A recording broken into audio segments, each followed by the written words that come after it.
IT job కోసం try చేస్తున్నారా? Coding ట్యూటర్లో training తో పాటు స్టైఫండ్ అండ్ 100% జాబ్ గ్యారంటీ. నమస్తే, వెల్కమ్ టు సుమన్ టీవీ. నేను మీ సాయి. ఆంధ్రప్రదేశ్లో గ్రామ సభలు మొదలు కాబోతున్నాయి. డిప్యూటీ సీఎం పవన్ కళ్యాణ్ ఆధ్వర్యంలో రాష్ట్ర వ్యాప్తంగా ఉన్నటువంటి అన్ని గ్రామాలలో ఎట్ ఏ టైం ఈ సభలు నిర్వహించనున్నారు. ఈ సభల లక్ష్యం ఏంటి? ఈ సభల నిర్వహణలో ఎలాంటి చర్యలు తీసుకుంటారు? పవన్ కళ్యాణ్ గారు ఎలాంటి స్టెప్ వేయబోతున్నారు? దీనికి సంబంధించి మనం మాట్లాడదాం. మనతో పాటు Suman TV news chief editor Keshav గారు ఉన్నారు. సార్ నమస్తే. చాలా కాలం తర్వాత గ్రామ సభలు అనేటువంటి మాటలు వింటున్నాం ఏపీలో. పవన్ కళ్యాణ్ గారు ఇనిషియేట్ తీసుకొని ఆయనే మొదట ఒక గ్రామం నుంచి మొదలు పెట్టబోతున్నట్టుగా తెలుస్తుంది. ఎలా చూడొచ్చుంటారు ఈ గ్రామ సభలు? ఏం జరగబోతుంది ఈ సభలలో? ఒకటి గ్రామ స్వరాజ్యం అని మహాత్మా గాంధీ గారు ఎప్పుడో చెప్పారు. ఆల్రెడీ ఈ మధ్య మనం విన్నాం, గ్రామ స్వరాజ్యం బొందలోనే పోయాయని చెప్పిన పాటల్లో కూడా విన్నాం.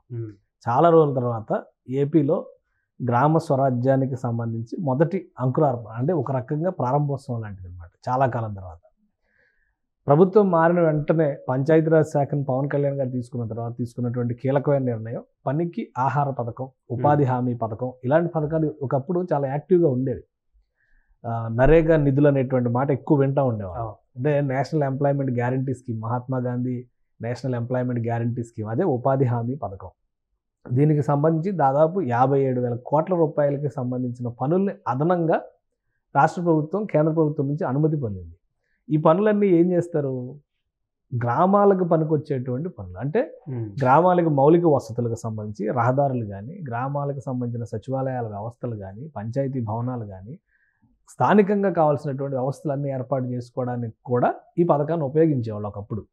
ఎందుకంటే గ్రామంలో పనులు లేక పంటలు వ్యవసాయం చేసేటువంటి క్రమంలో కొన్ని నెలల పాటు పనులు లేనటువంటి సందర్భం వచ్చినప్పుడు అక్కడ ఉన్నటువంటి ప్రజలు పని ఉపాధి లేని పరిస్థితులు ఉండకూడదని బహుశా ప్రధానమంత్రిగా పివి నరసింహారావు గారు ఉన్నప్పుడు ఒక 30 ఏళ్ల కిందట స్టార్ట్ చేసినటువంటి స్కీమ్ ఇది. అందరూ ప్రధానమంత్రులు కొనసాగించారు. దురదృష్టం ఏంటంటే గత 5 ఏళ్లలో ఉపాధి హామీ పనులకు సంబంధించిన నిధులు కూడా ఎటు వెళ్ళినాయి, పనులు ఏం జరిగినాయి అనే దాని మీద స్పష్టత లేని పరిస్థితి ఏర్పడింది.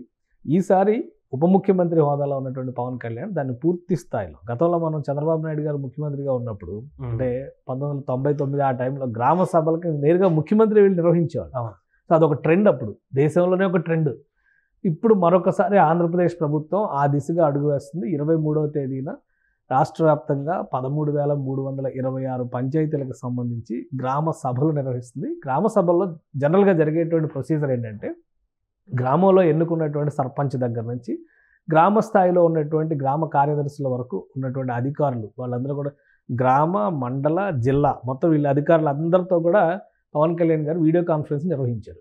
వీడియో కాన్ఫరెన్స్లో ప్రతి ఒక్కరికి ఇచ్చినటువంటి డైరెక్షన్ ఏంటంటే, సజావుగా చట్ట ప్రకారం క్రమ పద్ధతి ప్రకారం గ్రామ సభలు నిర్వహించడం ద్వారా ఆయా గ్రామాలకు ఎలాంటి ప్రయోజనాలు కావాలో అక్కడ ఉన్న ప్రజలే డిసైడ్ చేసుకునే విధంగా అధికారులు ప్రోత్సహించాలి.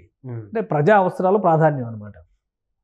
ఉదాహరణకి ఒక గ్రామంలో రహదారి వ్యవస్థ సరిగా లేదనుకోండి, ముందు ప్రజలు డిసైడ్ చేస్తారు. ముందు రహదారి ఉపాధి హామీ కింద ఆ పనులు మొదలు పెట్టండి అంటే గ్రామంలో ఉన్నటువంటి ప్రజలు అందులో ఉంటారు, ప్లస్ టెక్నికల్ ఎక్స్పర్ట్స్ని కూడా గవర్నమెంట్ అక్కడికి ఎండార్స్ చేస్తుంది.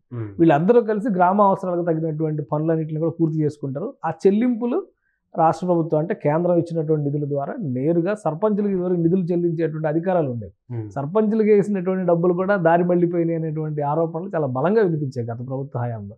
ఇప్పుడు వాటన్నిటినీ కూడా ఒక స్ట్రీమ్ లైన్లోకి తీసుకురావడం ద్వారా గ్రామాల్లో సుహృద్భావ వాతావరణం, ఆహ్లాదభరితమైనటువంటి వాతావరణం, వాళ్ళ పనులు వాళ్ళు చేసుకునేటువంటి ప్రజాస్వామ్యయుత వాతావరణం తీసుకురావాలని పవన్ కళ్యాణ్ గారు ప్రయత్నం చేస్తున్నారు. అందులో భాగంగానే మొదటి విడత ఇది. బహుశా అనుకోవడం ప్రతి 3 నెలల నుంచి 6 నెలలకి నిర్వహిస్తారు. ఒక డేట్ ఫిక్స్ చేస్తారు. చంద్రబాబు నాయుడు గారు ముఖ్యమంత్రి కూడా వెళ్ళొచ్చు, మంత్రులు కూడా వెళ్ళొచ్చు, ఆయా రాష్ట్రాలకు జిల్లాలకు రిప్రజెంట్ చేస్తున్నటువంటి మంత్రులందరూ కూడా అక్కడ ప్రాతినిధ్యం తీసుకునేటువంటి అవకాశం ఉంటుంది. మొదటిసారి ఒక పండుగ వాతావరణంలో గ్రామ స్థాయిలో జరగబోయేటువంటి వేడుకలాగా ఇది కనిపిస్తుంది. ఆల్రెడీ రివ్యూలో కూడా ఉన్నత స్థాయి అధికారులు, సచివాలయంలో ఉన్నటువంటి ఉన్నత స్థాయి అధికారుల నుంచి విలేజ్ సెక్రటరీస్ వరకు అందరినీ ఈ రివ్యూ మీటింగ్లో ఇన్వాల్వ్ చేశారు.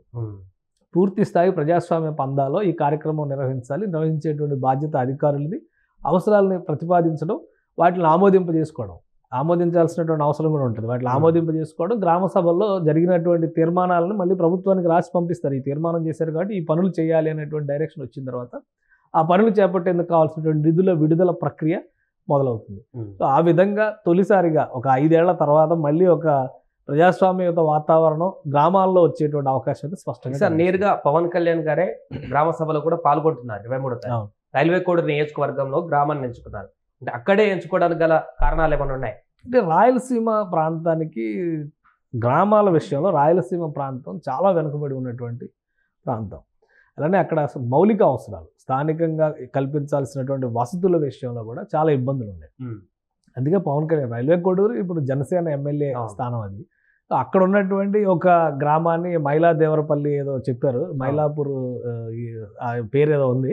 సో ఆ గ్రామాన్ని ఎంచుకుని అక్కడ ఒక గ్రామ సభని నిర్వహిస్తారు. అక్కడ ఆ గ్రామానికి కావాల్సినటువంటి వసతులు ఏంటి, రహదారి వ్యవస్థ కావచ్చు, డ్రైనేజ్ వ్యవస్థలు కావచ్చు, లేదంటే మరుగుదొడ్లకు సంబంధించి స్వచ్ఛ భారత్ కింద ఇస్తున్నటువంటి స్కీమ్స్ ఉన్నాయి కొన్ని, అవి కావచ్చు. సో ఇవన్నిటినీ కూడా గ్రామ సభ తీర్మానం చేసిన తర్వాత ప్రభుత్వం నిర్ణయం తీసుకునేది కాబట్టి అక్కడ నేరుగా పవన్ కళ్యాణ్ గారు ఇన్వాల్వ్ అవుతున్నారు. ఆ గ్రామంలో నిర్వహించేటువంటి సభకి ఆ గ్రామంలో ఉన్న ప్రజలందరూ అంటే ఏంటి, అన్ని పార్టీల నాయకులు ఉంటారు కదా ప్రతి గ్రామంలో, వీళ్ళందరూ కూడా ఉంటారు. ప్రాధాన్యాల వారీగా వాళ్ళకి అవసరాలు తీర్చేటువంటి ప్రక్రియని మొదలు పెట్టబోతున్నారు. కాబట్టి ఇది ఒకటి ఏంటంటే పవన్ కళ్యాణ్ గారు ఆ శాఖ మంత్రి, ఉప ముఖ్యమంత్రి, సినిమా పరంగా కూడా పెద్ద గ్లామర్ ఉన్నటువంటి నాయకుడు. సో ఒక అటెన్షన్ అయితే ఉంటుంది. బహుశా నేను అనుకోవడం చంద్రబాబు నాయుడు గారు పూర్తి స్థాయిలో ఈ గ్రామాభ్యుదయం అనేటువంటి కాన్సెప్ట్ తనకి ఇష్టమైనటువంటి కాన్సెప్ట్గా ఆయన ఎంచుకుని తీసుకున్నటువంటి శాఖ కాబట్టి ఆ బాధ్యత మొత్తం పవన్ కళ్యాణ్ గారికి అప్పగించినట్టున్నారు. అందుకనే నేరుగా ఆయనే ఈ కార్యక్రమాన్ని ప్రారంభించడం, అక్కడ జరగబోయేటువంటి విధి విధానాలు పవన్ కళ్యాణ్ గారు ఒక దగ్గర సభ నిర్వహించారంటే దాన్ని మిగతా వాళ్ళందరూ కూడా అది ఫాలో అయ్యేటువంటి అవకాశం ఉంటుంది. ఇప్పుడు 23వ తారీఖు అదే మిగతా ఎమ్మెల్యేలందరూ కూడా నేరుగా గ్రామ సభలలో పాల్గొంటారా? టీడీపీ కానీ, బీజేపీ కానీ, జనసేన ఎమ్మెల్యేలు కానీ అందరూ ఖచ్చితంగా పాల్గొంటారు. ఇప్పుడు ప్రతి గ్రామంలో పాల్గొనకపోవచ్చు, కానీ మేజర్ గ్రామాలని, మేజర్ పంచాయతీలని ఎంచుకుని ఆ గ్రామాలకు అటెండ్ అయ్యేటువంటి అవకాశం. ఎందుకంటే శాసనసభ్యులు అందరూ 175 మందే కదా, అన్ని పార్టీలు కలిపినా కానీ. సో 11 మందిని పక్కన పెట్టిన కూటమి నాయకులు 164 మంది ఉంటారు. వీళ్ళందరూ కూడా కంపల్సరీ ఇన్వాల్వ్ అయ్యేటువంటి అవకాశం ఉంటుంది. గ్రామ సభలు చేసిన తీర్మానాలని ఫర్దర్గా ఎండార్స్ చేయడం అనేది ప్రభుత్వం పైన ఉన్నటువంటి ఒక బృహత్తర బాధ్యత. ఎందుకంటే ఇప్పుడు ఆంధ్రప్రదేశ్ ఉన్నటువంటి స్థితిలో ఆర్థికపరమైనటువంటి సమస్యలు చాలా ఉన్నాయి. ఈ ఆర్థికపరమైన సమస్యలను అధిగమించడం కోసమే కేంద్రానికి అదనపు పని దినాలు, పనికి ఆహార పథకం కింద కావచ్చు, ఈ ఉపాధి హామీ పథకం కింద కావచ్చు, ఈ జరగబోయేటువంటి నిర్మాణాలకు సంబంధించి అదనపు పని దినాలను ఆంధ్రప్రదేశ్కి కేటాయించాలని పవన్ కళ్యాణ్ గారు గత నెలలోనే కేంద్రానికి లేఖ రాశారు. దానికి కేంద్రం సుముఖత వ్యక్తం చేసింది. ఆ విధంగా కూడా కొంత వనరులు పెరిగేటువంటి అవకాశం ఉంటుంది. అంటే నిధులు కేటాయింపులు కూడా పెరిగేటువంటి అవకాశం. ఒకటి, సెంట్రల్ గవర్నమెంట్ ₹1 ఇచ్చినా, స్టేట్ గవర్నమెంట్ ₹1 ఇచ్చినా ఆ రూపాయిని పలానా పని కోసం సద్వినియోగం చేసామనేటువంటి నివేదిక గ్రామం నుంచి ఎప్పుడైతే వెళ్తుందో అప్పుడు మళ్ళీ దానికి సంబంధించి అదనపు పనులు ఇంకేమైనా ఉంటే కూడా కేటాయింపులు చేయడానికి అవకాశం ఉంటుంది. ఇచ్చిన డబ్బులు ఖర్చు పెట్టిన పరిస్థితుల్లో నిధులన్నీ మునిగిపోయేటువంటి అవకాశం ఉంటుంది. ప్లస్ ఇంకొకటి, దాన్ని నిర్దేశించినటువంటి లక్ష్యానికి కాకుండా నిధులు మళ్లింపు చేసినప్పుడు కేంద్రం అసలు పట్టించుకునేటువంటి పరిస్థితి ఉంది. గత ఐదేళ్లలో జరిగినటువంటి ప్రక్రియ ఏంటంటే గ్రామాలకి కేటాయించినటువంటి నిధులు గ్రామాలకి వెళ్ళలేదు అనేది చాలా బలమైనటువంటి అభియోగం గత ప్రభుత్వం మీద ఉంది. ఈసారి దాన్ని సవరించడం కోసం నేరుగా పవన్ కళ్యాణ్ గారు రంగంలో దిగారు. ఇప్పుడు వెనుకబడినటువంటి ప్రాంతాలను ఆదుకోవాల్సినటువంటి బాధ్యత కూడా కేంద్ర ప్రభుత్వం పైనే ఉంది. రాయలసీమ కానీ, ఉత్తరాంధ్ర జిల్లాల్లో కానీ ఈ వెనుకబాటుతనాన్ని మనం ఎలాగ అసెస్ చేస్తాము? మౌలిక వనరులు లేకపోవడం, ఆదాయ మార్గాలు లేకపోవడం, అక్కడ రెవెన్యూ రొటేషన్కి సంబంధించి అంటే ప్రజల స్థానిక వినిమయ శక్తి అనేది తక్కువగా ఉండడం, ఈ అంశాలను దృష్టిలో పెట్టుకుని వెనుకబాటుతనాన్ని డిసైడ్ చేస్తాం. అంటే అక్కడ ఏదో ఐఐటీలు ఉండాలనో, ఎయిర్పోర్ట్లు ఉండాలనో కాదు, బట్ కొన్ని మౌలికమైనటువంటి అంశాలు దృష్టిలో పెట్టుకుని చేస్తాం. రాయలసీమలో అటువంటి వెనుకబాటుతనానికి అనేక కారణాలు ఉన్నాయి. రైల్వే కోడూరు నియోజకవర్గం కూడా గతంలో ఫ్యాక్షన్ కక్షలతో అట్టుడికినటువంటి ప్రదేశం. సో అక్కడ మౌలిక వసతుల కల్పన అనేది ప్రభుత్వ బాధ్యత. ఆ సంకేతం ఇవ్వడం కోసమే పవన్ కళ్యాణ్ గారు ఇది స్పెసిఫిక్గా రైల్వే కోడూరుని ఎంచుకున్నారు. రాబోయేటువంటి రోజుల్లో రాయలసీమలో పెద్ద ఎత్తున అభివృద్ధి కార్యక్రమాలు, గ్రామాభ్యుదయాన్ని పెద్ద ఎత్తున తీసుకొస్తాం అనేటువంటి మాట పవన్ కళ్యాణ్ గారు చెప్పారు. ఈ గ్రామ సభలలో వాలంటీర్లు భాగస్వామ్యమయ్యేటువంటి అవకాశం ఉందా? అసలు ఈ సభల ద్వారా వాలంటీర్లకు సంబంధించిన ఒక క్లారిటీ ఏమైనా వస్తుందా? వాలంటీర్స్ అనేది ఆరోవేలు లాంటిది. ఆ వ్యవస్థను సృష్టించిన వాళ్ళు వాళ్ళ అవసరాలకు దాన్ని ఇంటర్ప్రెట్ చేసుకుంటూ వచ్చారు. కానీ గ్రామ వ్యవస్థని నిర్వహించేటువంటి క్రమంలో భారత రాజ్యాంగం 5 అంచెల వ్యవస్థను ఇచ్చింది. 5 టైర్ సిస్టమ్ అంటారు. రాజీవ్ గాంధీ గారు అమెండ్మెంట్ చేసిన తర్వాత అంతకు ముందర 3 టైర్ సిస్టమే ఉండేది. జెడ్పీటీసీలు, ఎంపీటీసీలు వీళ్ళందరూ కూడా ప్రజలు ఎన్నుకున్నటువంటి ప్రతినిధులు, వారికి సహాయకారిగా ఉండేటువంటి ప్రభుత్వ సిబ్బంది కూడా ఉన్నారు. గ్రామ కార్యదర్శులు, గ్రామ సెక్రటేరియట్లు ఈరోజు కొత్తగా వచ్చింది కాదు కదా. విలేజ్ సెక్రటేరియట్స్ గతంలో ఎప్పటి నుంచో ఉన్నాయి.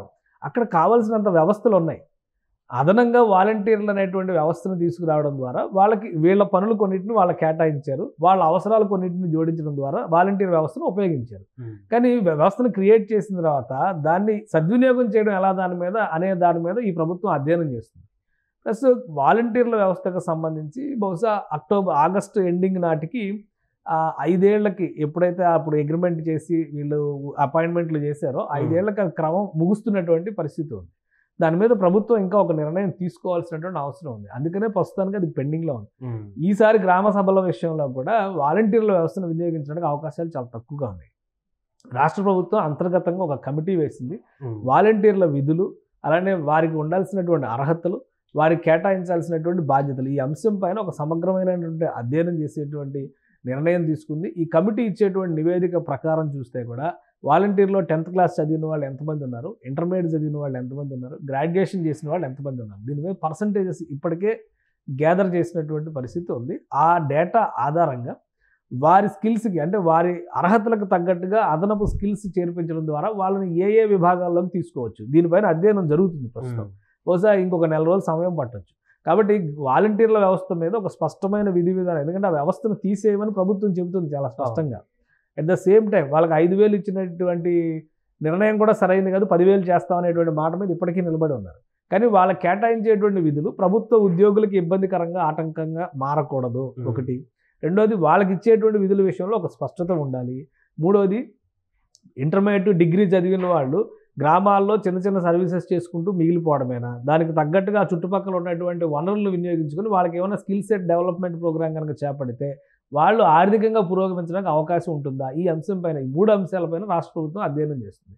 వీటిపైన స్పష్టత వచ్చినాక వాలంటీర్ల వ్యవస్థ పైన ఒక నిర్ణయం తీసుకోవడానికి అవకాశం ఉంటుంది. అప్పటి వరకు ప్రభుత్వానికి సఫిషియెంట్ యంత్రాంగం ఉంది, సరిపడినంత యంత్రాంగం క్షేత్రస్థాయి నుంచి ఉంది. దానిని ఉపయోగించడం ద్వారానే ప్రభుత్వ పథకాలను కానీ, ప్రభుత్వ విధానాలను కానీ, ప్రభుత్వ కార్యక్రమాలను కానీ అమలు చేసేటువంటి ప్రణాళికని సిద్ధం చేసుకుని ఉన్నారు. సో వాలంటీర్ల వ్యవస్థ పైన ఒక నిర్ణయం తీసుకోవడానికి ఇంకొక 4 రోజుల సమయం పట్టొచ్చు. అప్పటి వరకు వాలంటీర్లు ఇన్వాల్వ్ చేసేటువంటి అవకాశాలు చాలా తక్కువ ఉన్నాయి. ఇంకోటి ఏంటంటే 2,30,000 మందిని ఎంతమంది రిక్రూట్ చేశారు లాస్ట్ టైం, దాదాపు 1,03,000 మంది, 1,05,000 మంది రిజైన్ చేశారు. గత ప్రభుత్వ ప్రోద్బలం కావచ్చు, వాళ్ళకున్న వ్యక్తిగతమైనటువంటి అంశాలు కావచ్చు. అంటే 1,00,000 మంది ఇంకా రిక్రూట్మెంట్లో ఉన్నారు. వాళ్ళపైన నిర్ణయం తీసుకోవాలి. నిర్ణయం తీసుకున్న తర్వాత నిజంగానే ఇంత స్థాయిలో అవసరమా, లేదా ఆ నంబర్ను కుదించాల్సినటువంటి అవసరం ఉంటుందా, అర్హతలకు తగ్గట్టుగా అందులో కూడా గ్రేడింగ్ చేయాల్సిన పరిస్థితి ఉంటుందా, వీటిపై నిర్ణయాలు తీసుకోవడానికి ప్రభుత్వం కసరత్తు చేస్తుంది. అది రాకుండా ఇన్వాల్వ్ చేస్తే మళ్ళీ పాత పద్ధతిని కొనసాగించినట్టు అవుతుంది. కాబట్టి ప్రస్తుతానికి ఇన్వాల్వ్ చేసే అవకాశాలు చాలా తక్కువ ఉన్నాయి. రైట్. సో అది మొత్తానికి ఆంధ్రప్రదేశ్లో మరొకసారి గ్రామ సభల హోరైతే కొనసాగబోతుంది. డిప్యూటీ సీఎం పవన్ కళ్యాణ్ మొదలు పెట్టబోతున్నటువంటి కార్యక్రమం రాష్ట్రంలో ఉన్నటువంటి 13,000కు పైగా ఉన్నటువంటి గ్రామాలలో కూడా ఈ నెల 23వ తారీఖు నిర్విరామంగా కొనసాగనుంది. దాని ద్వారా గ్రామాల్లో ఉన్నటువంటి సమస్యలన్నింటినీ కూడా ఈ సభల ద్వారా పరిష్కరించేందుకు ఒక ముందడుగు పడినట్టుగా కనిపిస్తుంది. సుమన్ టీవీలో మీ పర్సనల్ అండ్ బిజినెస్ ప్రమోషన్స్ కోసం కింది నెంబర్కి కాంటాక్ట్ చేయండి.